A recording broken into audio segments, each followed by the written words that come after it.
Hello everybody! It is time to complete my short series of rankings from the world of comics. So I have already made two of those. The first one was my favorite comic characters, the second one was directed at the script writers and the storytelling in general.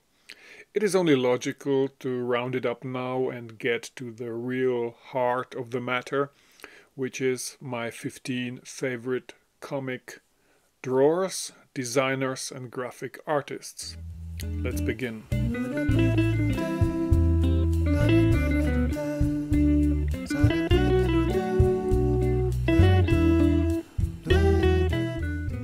Philippe Xavier is an artist from Bordeaux in France. As a graphic artist, he actually started in Argentina and Chile, later moving to the USA. I took interest when Xavier started to create his own series called Tango. Tango is great fun. Xavier's drawings are rather realistic and the vista is beautifully exotic, but he also maintains a nice gritty touch which adds to a strong, adventurous vibe in these stories. Just imagine a crossover between Corto Maltese and Largo Winch. Xavier's style is very masculine without ever being sexist. His main character Tango is an attractive man, but not a boorish womanizer. Philippe Xavier doesn't shy away from huge, complex panels and grandiose cinematic imagery.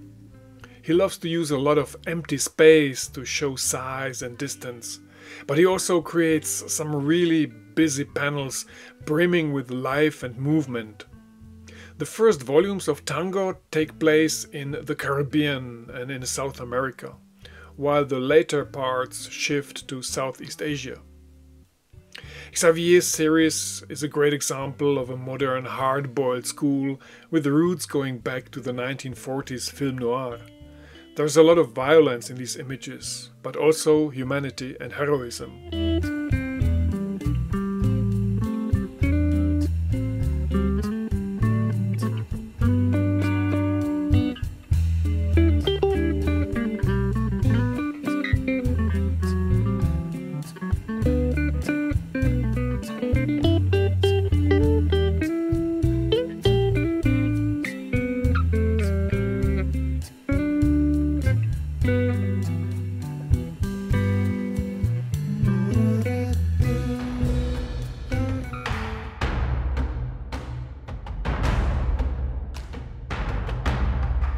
Serpieri, a metal hurlant artist, is famous for all the things that will get your video blocked and your channel cancelled and deleted on YouTube.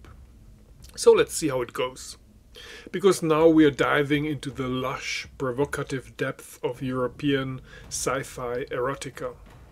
And while people like to reduce Serpieri to the one topic which made him famous, which is the irresistible drawing of a naked female behind, his artistic handwriting has so much more to offer. I find his particular style of hatching significant. That is such a strong attribute with Serpieri, but it gets overlooked because of all the beautiful depictions of Druna's iconic nude body. For example, Serpieri will always prefer cross-hatching to, let's say, black ink. Sure, there is some chiaroscuro happening to get really strong contrast, but his panels often have an intense scragginess to them. A touch of abrasion and erosion, rust and scuff, if you know what I mean.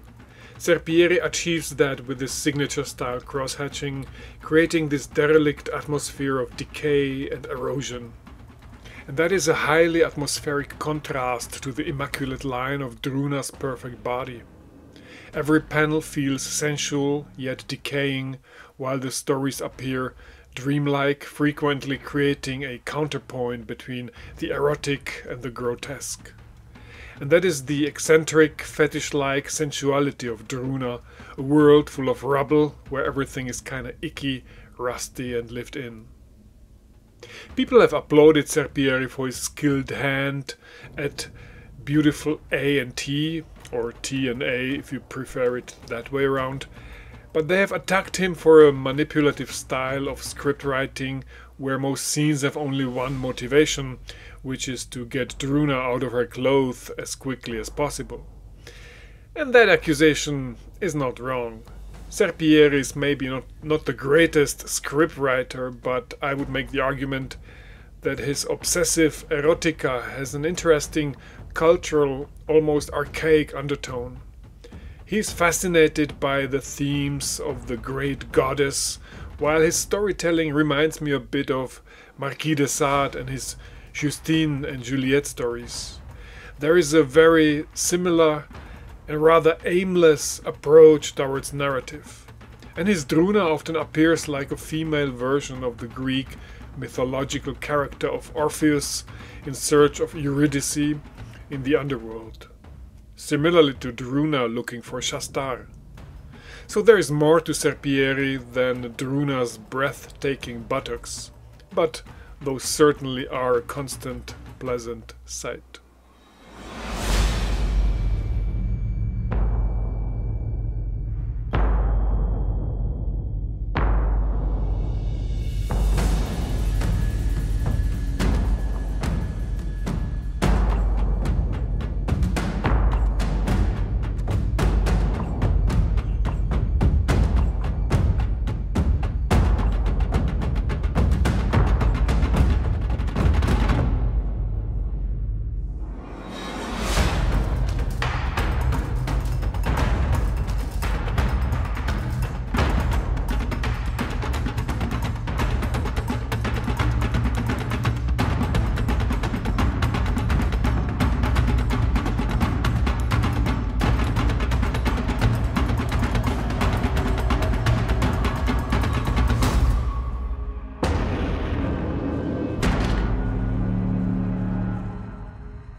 Ana Miralles.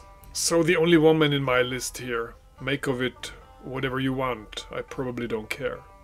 I mean, one day I found out that over 98% of my YouTube viewers are male. And that's probably not something I will be able to change in my lifetime. And I wouldn't even know where to start. What can you do? Ana Miralles' work on Jinn is a highly sensual odyssey through history, myth, and desire. The enigmatic stories explore the three heartlands of Western exotica, the heat and intrigue of Ottoman harems, the ritualistic potency of colonial Africa, and the ecstasy of mystical India.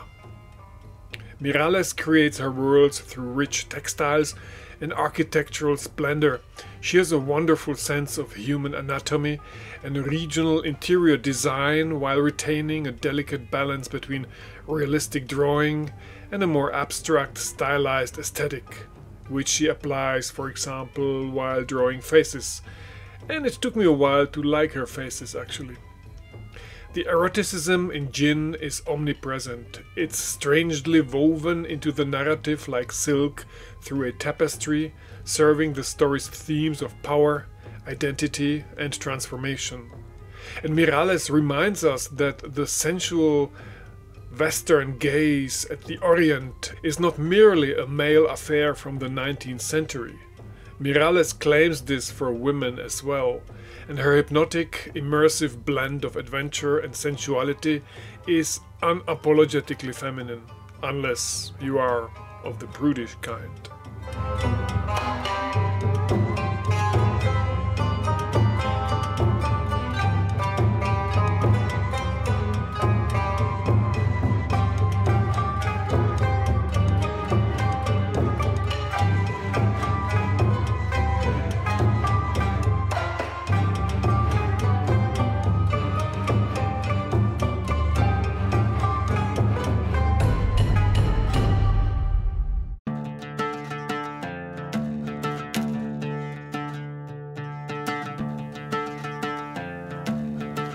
Attilio Micheluzzi is a giant in the world of comic books. His work is pure masterclass in elegant draftsmanship and atmospheric storytelling. His style of drawing is certainly related to Vittorio Giardino, while his rough and lived-in storytelling stands in a secret siblinghood with Hugo Pratt. Micheluzzi's adventures often feel like a vintage travelogue, evoking the nostalgia of the first half of the 20th century. And I love stories taking place in those days when traveling and the foreign actually meant something. Micheluzzi conjures worlds that feel both exotic and realistic. And this combination creates a particular sense of melancholy, a sense of triste tropique. He kidnaps us into the world of sun-drenched ports, desert outposts and colonial cities rendered with architectural precision and a cinematic eye. And he does it with so much nonchalance. His line work is crisp and refined, often echoing the Linclair tradition, but infused with the coolness of a film noir. You feel the wistful tone of the story, while Micheluzzi's characters are drawn with restraint, their emotions simmering beneath the surface, caught in stories of espionage, lost ideals and quiet heroism. There's a sense of time slipping through the cracks, as if each panel is a postcard from a fading era.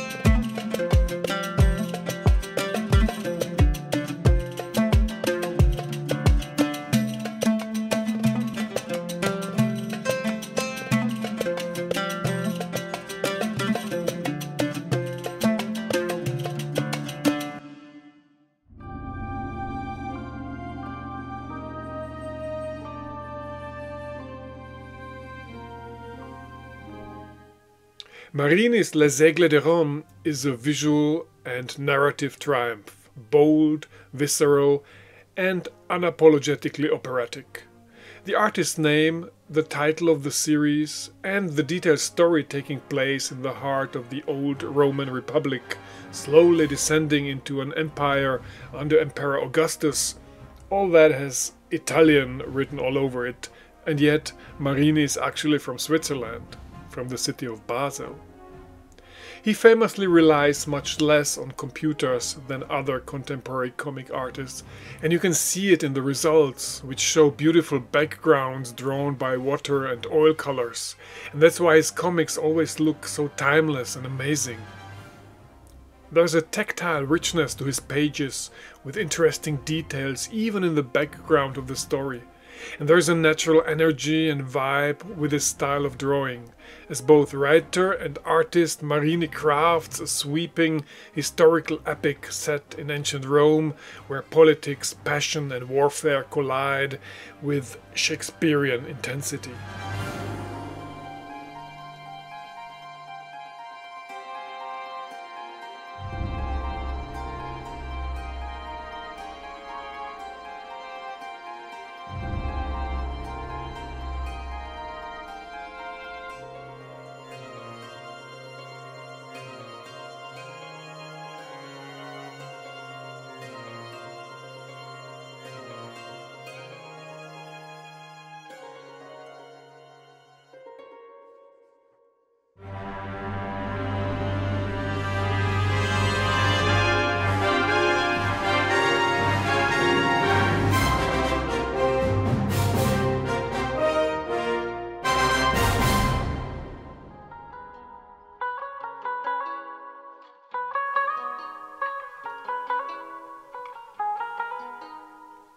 Vittorio Giardino's comics are a masterclass in elegant storytelling and historical nuance, wrapped in the visual clarity of the Linclair tradition. These stories are often set in the political, volatile Europe of the late 1930s. Giardino's art is precise, refined, and highly atmospheric. There is a meticulous attention to period detail. His observations of the pre-war Europe evoke a quiet, almost literary grace. There is this touch of Art Deco and Art Nouveau in his style, for a lack of a better word. His drawing is constantly iconic, combined with these simplified and highly precise facial expressions, angles and perspectives. His art feels like a time capsule from 1938. And the fascination Giardino conjures in you, the reader, harbors a familiar contradiction, because these stories take all place during the rise of fascism in Europe and National Socialism in Germany, so the canvas is rather dark and depressing.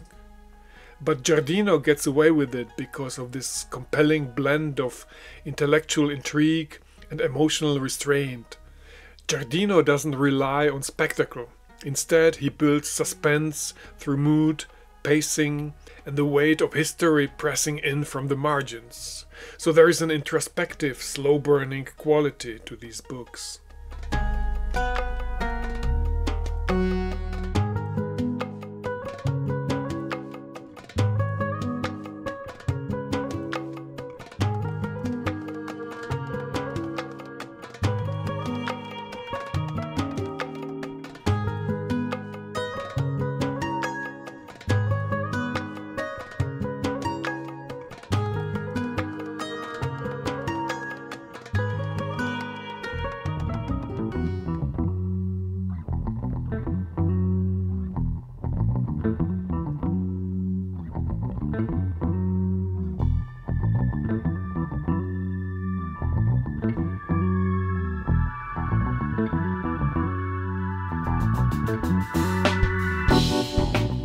I have said enough about Frank in the previous videos. Great artist, very colorful. I think he studied art at a place called l'Institut Saint-Luc in Brussels, which is a unique place where graphic art melds together with urban design and architecture. But it is also a place that famously set up probably the very first comic artist faculty in the world. This was back in 1969, strongly supported by Hergé. And maybe this explains Philippe Frank's highly developed style that has this incredible architecture and landscape. But there is also this modern high-octane sheen that perfectly suits the jet-setting world of billionaire adventurer Largo Winch. There's a sense of cool sophistication in every panel, where danger and elegance walk hand in hand. And he's also great at nature, while having a convincing internal logic and a cinematic style in his action scenes. Very dynamic, his style. I find Philippe Frank shockingly meticulous. I wonder how much people actually appreciate that. Well, I do.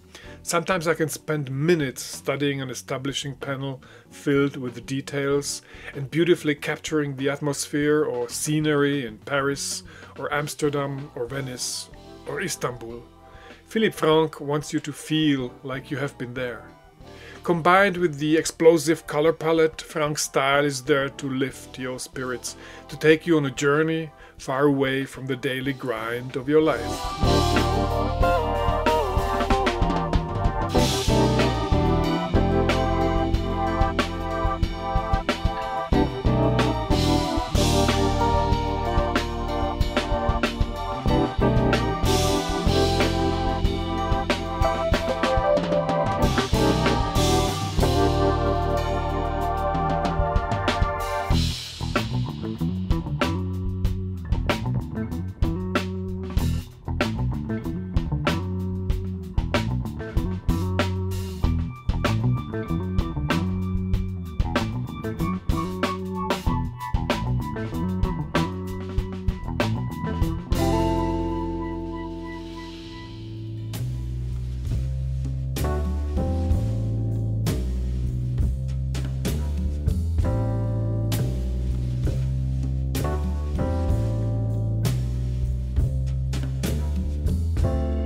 David Morancho is one of the younger comic artists around.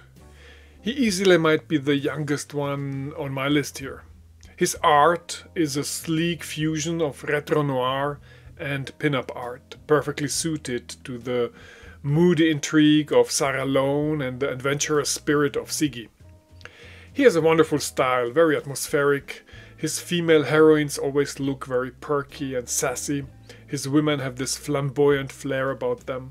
He also works with bold and eccentric points of view and angles, giving you a strong sense of space surrounding you while reading. Sarah Lone takes us back in time to the late 50s and early 60s in the American South, in Louisiana and Texas.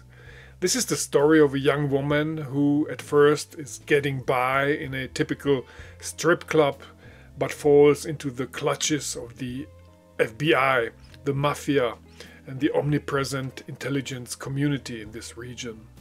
Inadvertently, she becomes entangled in a plot to kill John F. Kennedy in Dallas, Texas. So you can imagine this gets my attention. Siggy, on the other hand, is a suffragette from the early days of the 20th century, trying to cross the world in an automobile.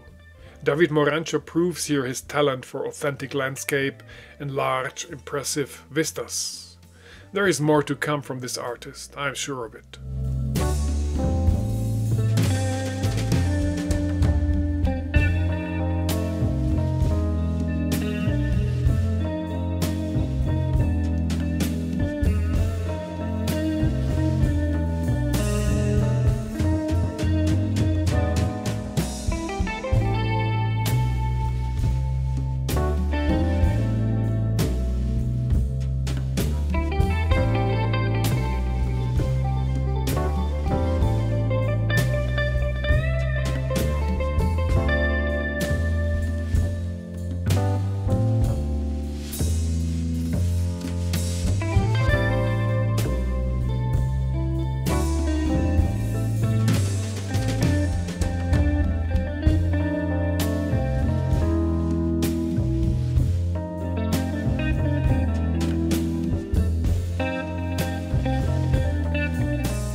So this is the third Philippe on my shortlist, but it is not too surprising since the list is somewhat dominated by French and Belgian artists. Anyway, Philippe Aymon's work on Lady S is a sleek blend of elegance, tension and political intrigue, perfectly matched to the globe-trotting espionage crafted by Jean Van Damme. His style is rooted in the Linclair tradition, but with a very modern cinematic edge. Clean lines, realistic proportions, and a refined sense of composition that gives each panel a polished, almost storyboard-like quality. Aymon excels at rendering sophisticated environments, restaurants, airports, European streets. His architectural accuracy is breathtaking, matching the one of Philippe Franck. Lady S herself is drawn with subtle expressiveness, poised, intelligent, and constantly navigating the blurred lines between duty and the craving for freedom and for a place in the world where she would fully belong. And her luck is not always on her side. Aymon's drawing perfectly highlights the suspense of these stories. There is a constant juxtaposition of two worlds, the bright, well-lit, benign world of the public order, the world we all see, and then there is the world behind the curtain.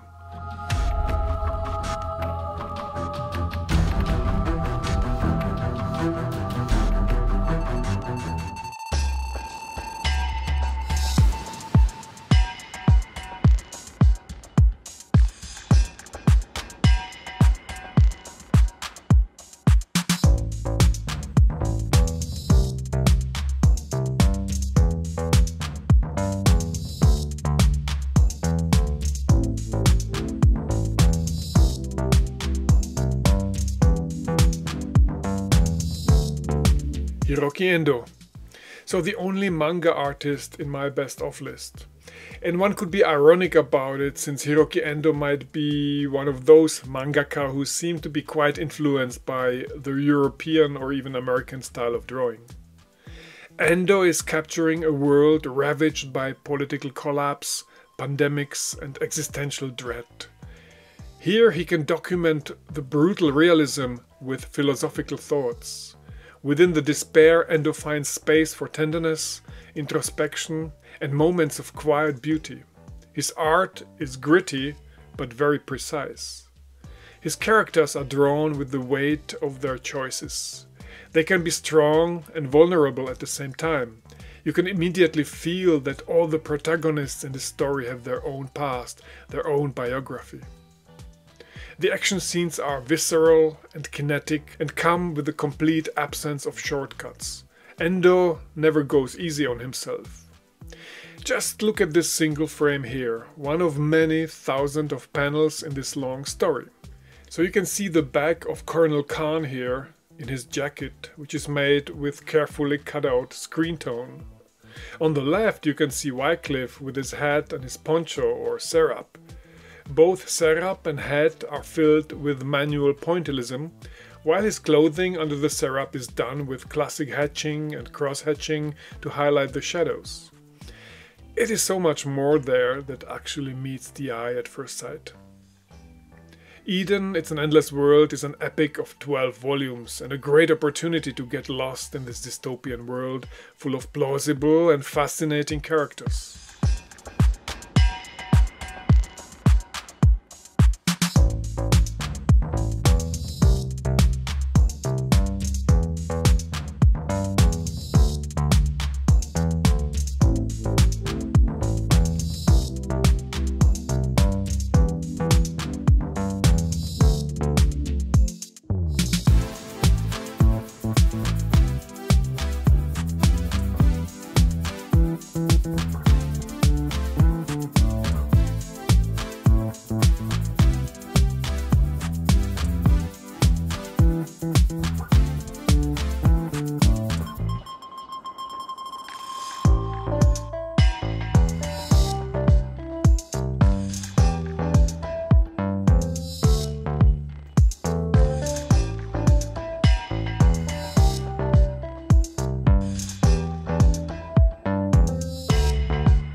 Marshall is the perfect facilitator of my escapist desires.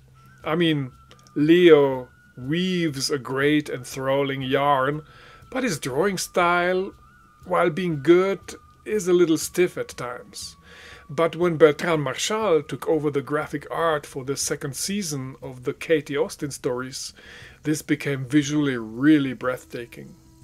At the same time, this is a very classical, almost old-fashioned artist, perfect for this nostalgic retro adventure.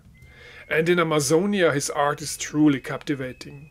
His style is perfectly tuned to the blend of mystery, science fiction and historical intrigue crafted by Leo and Rodolphe. There is nothing intellectual about these stories. There is no witty subtext between the lines.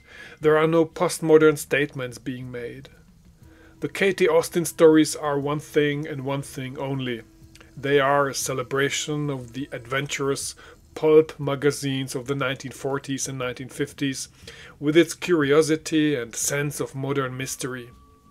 And these post-war stories have it all: extraterrestrials, monsters, secret societies, dinosaurs, giant insects, Nazis and spies.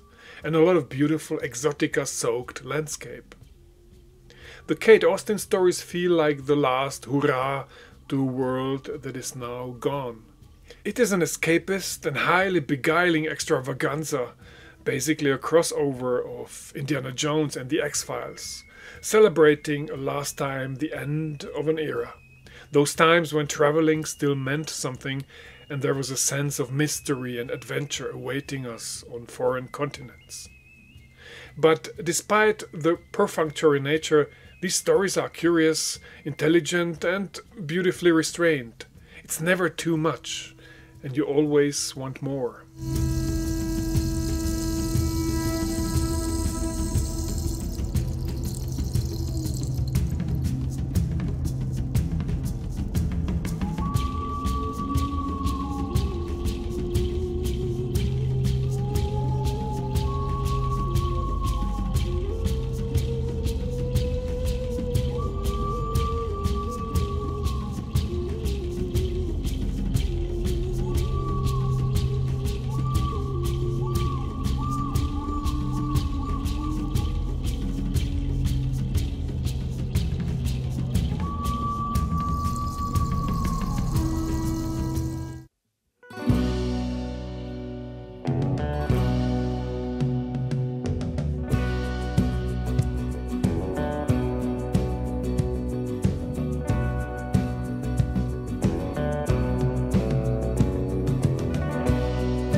Jaime Hernandez, one of the legendary Los Bros Hernandez, is a towering figure in the world of alternative comics. Jaime Hernandez is awesome. But at the same time, this is the one artist where I have the hardest time to get into his storytelling, which is probably why I don't read as much Love and Rockets as I probably should. But his style is mesmerizing. Actually, I think if extraterrestrials arrived at planet Earth and they asked us to show them examples of this art form called comics, Jaime Hernandez would be a perfect case study to show them. Every frame of Jaime is just ideal comic style. It's just perfect. He's probably the most ideal comic artist I know, like he was made for drawing comics. His work on Love and Rockets, particularly the Locas stories, is a blend of emotional realism, punk energy and visual elegance that helped redefine what comics could be. Hernandez's art is deceptively simple, clean black and white line work, expressive faces, and a masterful use of negative space. But within that clarity lies a world of nuance. His characters, especially Maggie and Hopi, are drawn with such emotional depth and authenticity that they feel like people you've known for years. Their lives unfold with all the messiness, humor and heartbreak of real life. His rendering of female bodies is always sensual and erotic, yet never sexist. What makes Jaime's work so enduring is his ability to balance intimate storytelling with cultural commentary. He captures the spirit of Southern California's Latino punk scene, the complexities of identity and sexuality, and the quiet drama of everyday relationships, all with a style that's both timeless and unmistakably cool. I mean, you can make 1,000 posters from his panels alone, and they will all be incredible pop art on your wall. As I said, I struggle sometimes to get into the storytelling, which can be very underground oriented, for lack of a better word, very dense, very absurd, very surreal, or completely careless in regard of plausibility. But visually, I find him really stunning.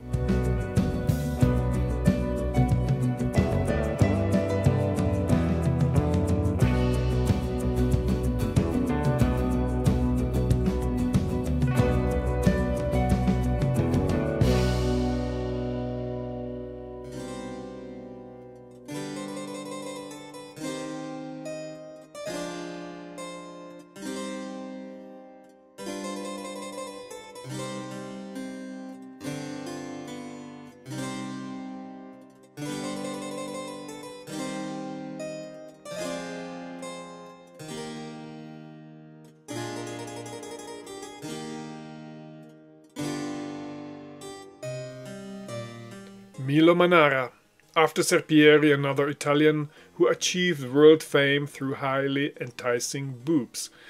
But let's not be too glib here. There is much more to Manara than beautiful female shapes, although that's where usually your eyes will wander, I guess.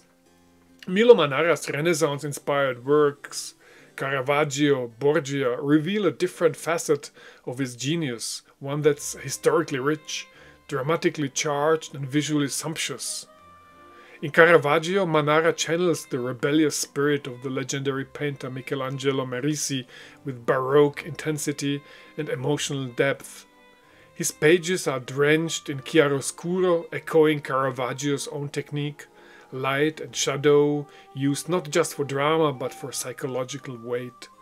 The storytelling is bold and unflinching, capturing the artist's turbulent life with a mix of reverence and raw humanity.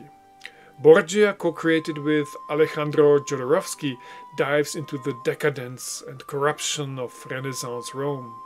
Manara's art here is opulent and provocative, filled with lavish costumes, architectural splendor, and morally complex characters, and references to famous art. Manara embraces contradiction, painting a world where beauty and brutality coexist. His style is impeccable, fluid and expressive, but also highly recognizable.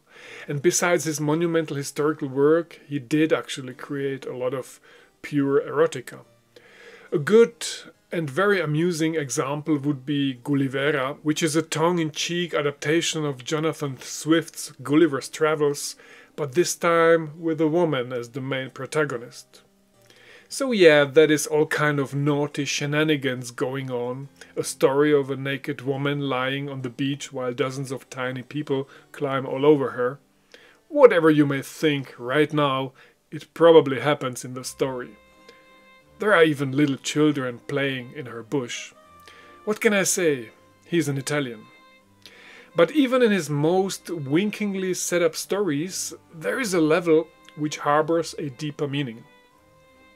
It is all a good innocent fun, playing with some deeply rooted anthropological notions.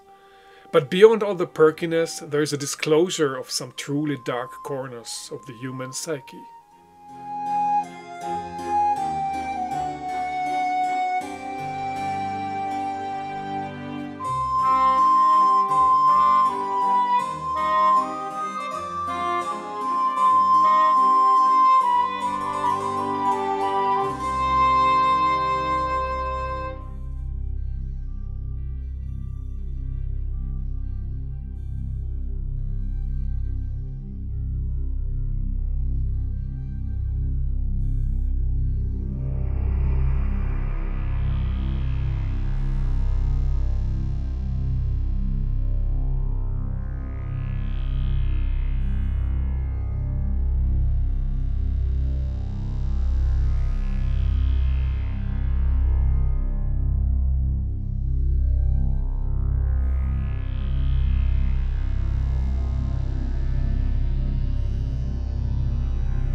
What can I say about Jean Giraud that has not been said before? Basically nothing. He was one of the greatest comic artists of all time, the cosmic cartographer of the imagination. He was famous for a quick style of drawing which did not lack any precision. It was just this unique talent that so many envied him for, this ability to see the result on the blank paper and basically just draw the lines, skipping the sketching phase entirely. He was like the Mozart of comic art. And he was one of the big four in the Metal Hurlant outfit. A very psychedelic guy, a stoner, and a science fiction fan. His stories and his drawings often followed a logic that could only be perceived through intuition. And he had a rebellious approach towards the reader's expectations. You could never tell what he would do next. I mean, sometimes you would expect big drama, yet he would deliver a sardonic and rather laconic cartoon. His world did not always make completely sense, but his graphic art was always aesthetically pleasing and panel by panel completely iconic. Möbius' line work is delicate, fluid, and ethereal, sometimes almost simple, and often rather cartoonish. You never knew what you'll get. He could make his drawings look like Robert Crumb if he wanted to, or like Philippe Drouillet if he wanted to. Le Garage Hermétique is a great example, a psychedelic, surrealist playground and a legendary story built through intuitive improvisation, where Möbius ad-libbed panel by panel without a fixed plot. The result is a kaleidoscopic universe of shifting realities, eccentric characters, and narrative detours that defy conventional storytelling. His art here is bold, experimental, and endlessly inventive, filled with strange machines, impossible architecture, and metaphysical whimsy, inviting you to see with new eyes and dream without boundaries.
Jean-Claude Gull was not as prolific as I would have wished, but he too was one of the big four of the Métal Hurlant.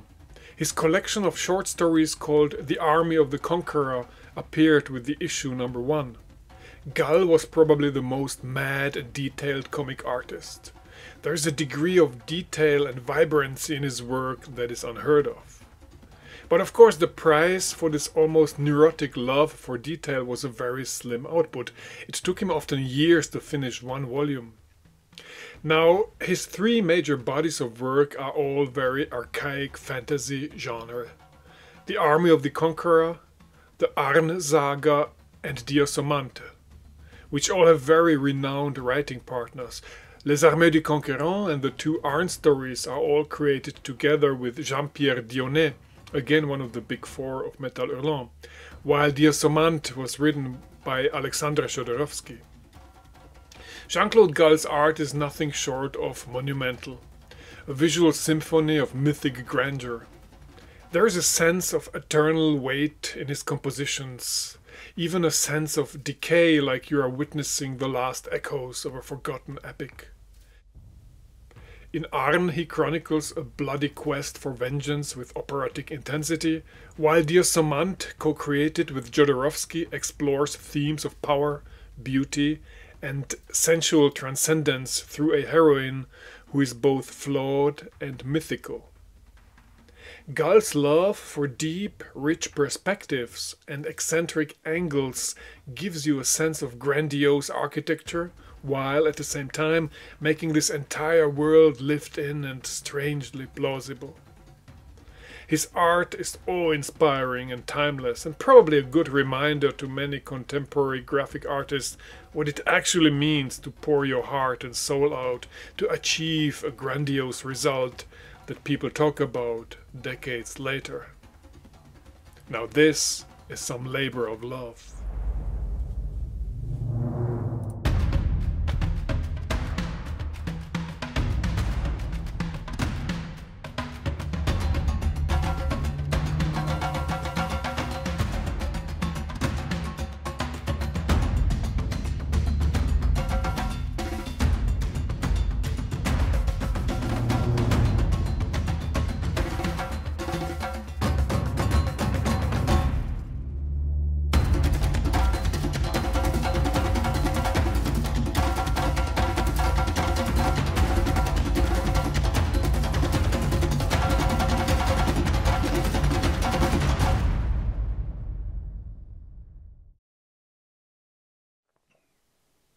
And that was it, my ranked list of my 15 favorite comic drawers.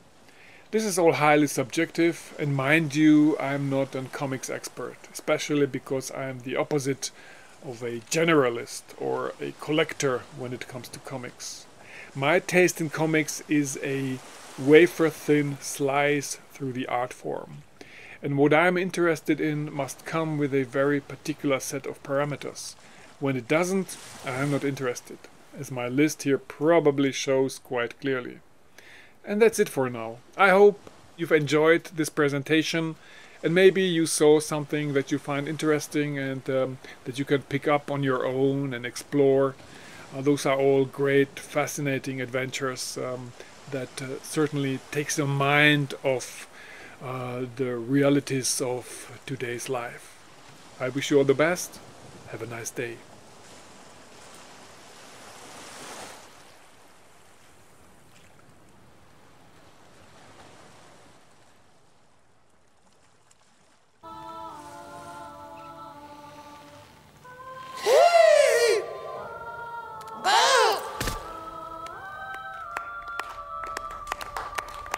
It's not finished. It's finished.